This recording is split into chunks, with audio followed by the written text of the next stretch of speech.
Queridos amigos, estamos iniciando con la palabra del Señor que viene a nuestro encuentro hoy en este sábado 16 de mayo. Lleva del mes de mayo, quinto mes de este año 2026. La palabra de Dios a través de la sexta semana en que concluimos hoy del tiempo pascual, Hechos de los Apóstoles capítulo 18, 23 al 28.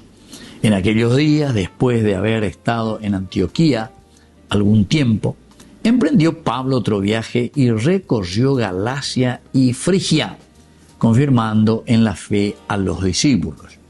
Un judío natural de Alejandría llamado Apolo, hombre elocuente y muy versado en las Escrituras, había ido a Éfeso.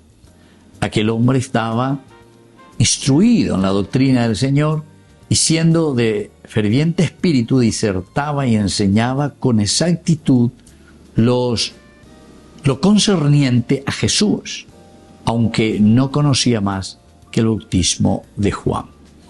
Queridos amigos, aquí nos encontramos con esta lectura maravillosa. Es un Pablo que no puede estar, ya lleva. Pablo no puede estar, ay de mí si no evangelizara. Lleva. Esto también, algunas veces estudiando más profundamente, psicológicamente, uno puede pensar, es la llave Pablo, lleva. Porque se nota que Pablo también, él decía, tengo las manos ensangrentadas, y Pablo, tengo las manos ensangrentadas por la persecución que hizo a los cristianos. Pero con Angañán de Yara no iría Juve capítulo 9, de Hechos de los Apóstoles, o por iría lleva, hoy te homonai Juve pediré, con a Pablo, o paisa, oye, Saulo, Saulo, ¿por qué me persigues? ¿Quién eres tú? Más bien de, reacciona ayer, a pesar de que queda ciego, Saulo. Entonces le dice, soy Jesús a quien tú persigues. Y desde ese momento, queridos amigos, cuando Ananías le saca esas escamas de su vida, de su manera de pensar, de sus ojos, oye, esa cosa, ahí está, el anuncio y la fuerza del Evangelio.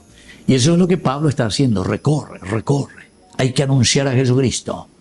Entonces, la premura por anunciar siempre la verdad de Jesucristo después de haber sido uno que perseguía a los cristianos, la gracia de Dios. Y aquí, queridos amigos, luego nos lleva a entender mucho más todavía. ¿Por qué? Y porque aquí encontramos a otros personajes que también viven esa fuerza del Señor en sus vidas. Viven la fuerza del Espíritu. Pero es aquí donde Pablo también les acompaña, les anima, les ayuda para que todos podamos anunciar el mismo Evangelio. Diga tú, entonces, muchas veces hay mi secta, cuera sectaria, y cada uno puede interpretar como quiere la palabra de Dios. No, queridos amigos, la palabra de Dios está escrita dentro de una pedagogía y de un camino, pero que ha sido elaborado dentro de la comunidad, la iglesia. Porque es la iglesia la que reflexiona y tiene ese libro sagrado, inspirado y como instrucción después que se vuelve para la misma comunidad.